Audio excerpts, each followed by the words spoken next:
Hola, bienvenidos a este especial de noticias de France 24. Soy Marina Sardiña. El impulso de la ola verde se extendió por todo el continente latinoamericano, con algunos avances, pero también con retrocesos. Este año ha sido clave para los derechos sexuales y reproductivos de las mujeres latinoamericanas, y el debate ha estado en la agenda de muchos estados gracias a la lucha feminista. Veamos una radiografía regional sobre el acceso a la interrupción voluntaria del embarazo. En 6 países de la región el aborto está totalmente penalizado, desde Haití, Nicaragua, Honduras hasta El Salvador, donde recientemente la Corte Interamericana de Derechos Humanos condenó al Estado por encarcelar a Manuela, una mujer que sufrió un aborto espontáneo consecuencia de una emergencia obstétrica. En el resto de Latinoamérica el aborto está criminalizado, pero con algunas excepciones. En Venezuela y Guatemala solo está permitido bajo el supuesto de riesgo para la vida de la mujer. En Costa Rica y Perú también se permite cuando la salud física está en riesgo, mientras que en Panamá y Ecuador, Brasil o Chile depende de varios supuestos como la violación, incesto, amenaza para la vida, salud física o mental de la mujer o viabilidad del feto. A finales de noviembre, la Cámara de Diputados chilena rechazó la despenalización completa del aborto hasta las 14 semanas y el proyecto quedará archivado. La situación en Bolivia y Colombia es otra. El aborto legal está basado en un sistema de causales, pero sigue estando dentro del Código Penal. En México es legal en 7 de los 32 estados, pero este año la Corte Suprema de Justicia emitió una decisión histórica declarando que abortar no constituye un delito. Y por último, el aborto es legal en 6 países: Cuba, Uruguay, Puerto Rico, Guyana, Guayana Francesa y más recientemente Argentina. Para hablar sobre la interrupción voluntaria del embarazo y el panorama regional latinoamericano, tenemos con nosotros desde Argentina a Zoe Verón, abogada de la organización ELA, Equipo Latinoamericano de Justicia y Género, e integrante de la Red Acceso al Aborto Seguro en Argentina, REDAS. Bienvenida. También quiero saludar a Rebeca Ramos, de la ONG que nos acompaña desde México. Ella es la directora de la organización feminista GIRE, Grupo de Información en Reproducción Elegida. Gracias por estar con nosotras. Gracias. Zoe, me gustaría preguntarle qué supone la interrupción del embarazo que esté criminalizada en gran parte del continente. Bueno, por un lado supone empujar a las mujeres a la clandestinidad, ¿no? Porque si no pueden acceder en un marco de legalidad al aborto en los distintos países, eso significa que de alguna manera acceden de una forma que podría ser insegura y que podría poner en riesgo su vida o su salud. Se ha comprobado que la criminalización del aborto no significa que las mujeres dejen de abortar, sino justamente que lo hagan en un marco que puede suponer acceder a un aborto en condiciones inseguras, ¿no? Por otro lado... Sí, no, dígame.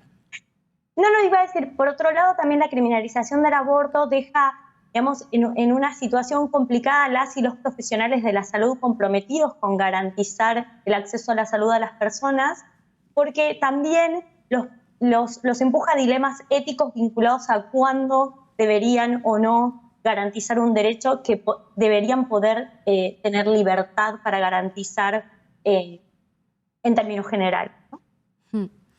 Y en muchos países, Rebeca, de la región está legalizado dentro de un sistema de causales. ¿Es esto suficiente para hacer del aborto un derecho?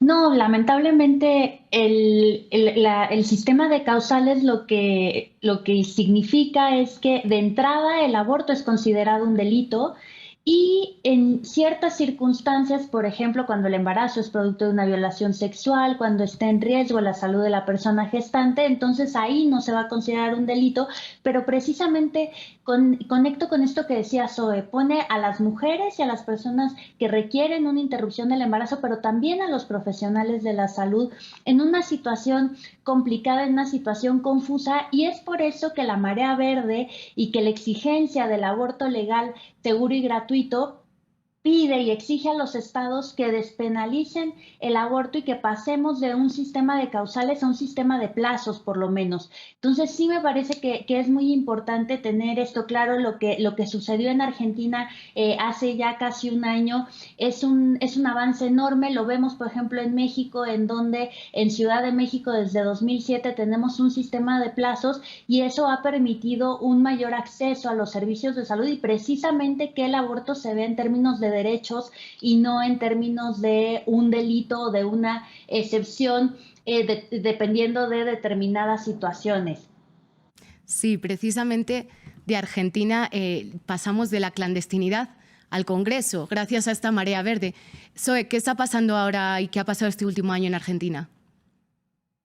Bueno, este último año, además de estar muy contentas por la aprobación y por el avance en garantizar y reconocer los derechos humanos de las mujeres y personas gestantes, el desafío o el foco en la implementación estuvo puesto más que nada en fortalecer las capacidades de los servicios sanitarios del país, de todo el país, también teniendo en cuenta nuestro federalismo, que al igual que la colega de México, significa algunos desafíos en términos de implementación de normas sanitarias.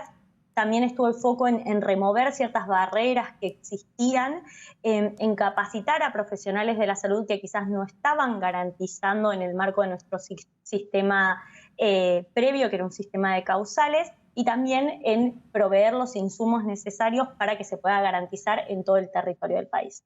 Ahí estuvo un poco el foco en la implementación y desde nuestro rol como sociedad civil estuvo en defender la ley y en intentar que no existan retrocesos en términos jurisprudenciales porque hubo mucho litigio en contra de la ley con posterioridad a su sanción. Rebeca, en septiembre la Corte de Justicia de México declaró inconstitucional criminalizar el aborto en el país. ¿Qué sigue ahora para las mujeres mexicanas? Pues fue, sin lugar a duda, una sentencia histórica. Es la primera vez que la Corte revisa precisamente la criminalización del aborto voluntario absoluto.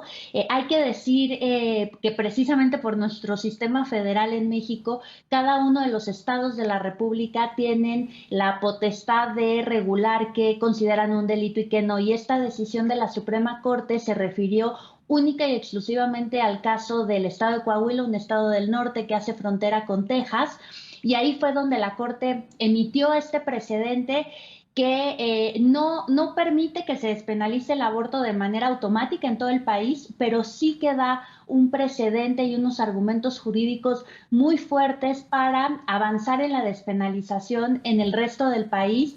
Apenas después de esta sentencia ya son 2 estados quienes despenalizan el aborto durante el primer trimestre de la gestación, en las 12 primeras semanas, Baja California, y apenas el miércoles pasado, hace unos días, el estado de Colima.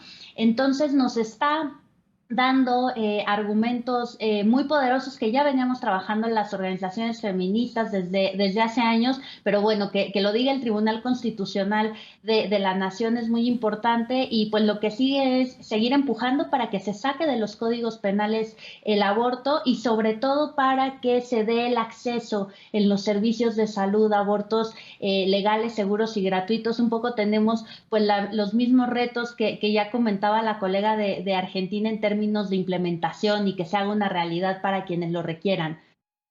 Soy Rebeca, os invito a ver ahora un caso particular, un testimonio particular aquí en Colombia.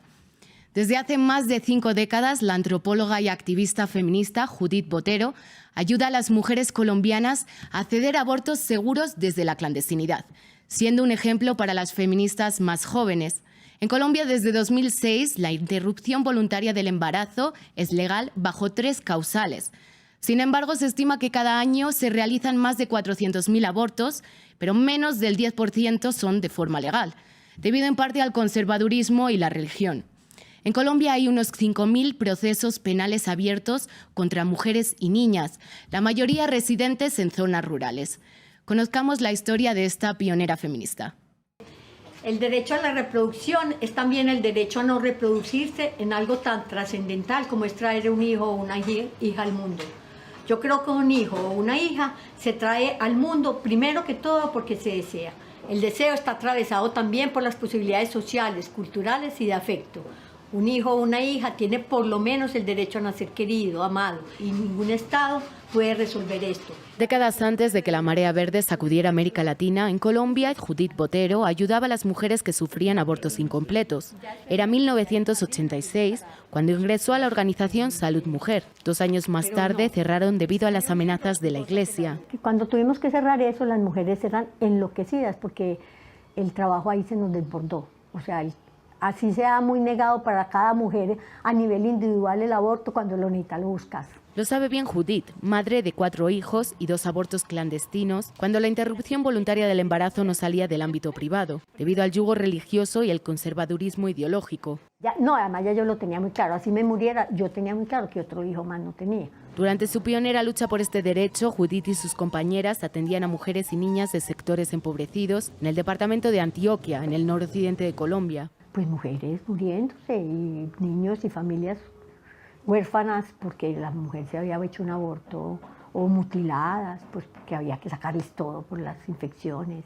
Cada año mueren unas 70 mujeres en el país y más de 1.300 sufren complicaciones debido a la clandestinidad y los métodos precarios. Sí, lo que más veíamos eran sondas vesicales y les metían agua con sal, agujas de malla, cebolla junca, que es la de rama, y se la metían a la fuerza.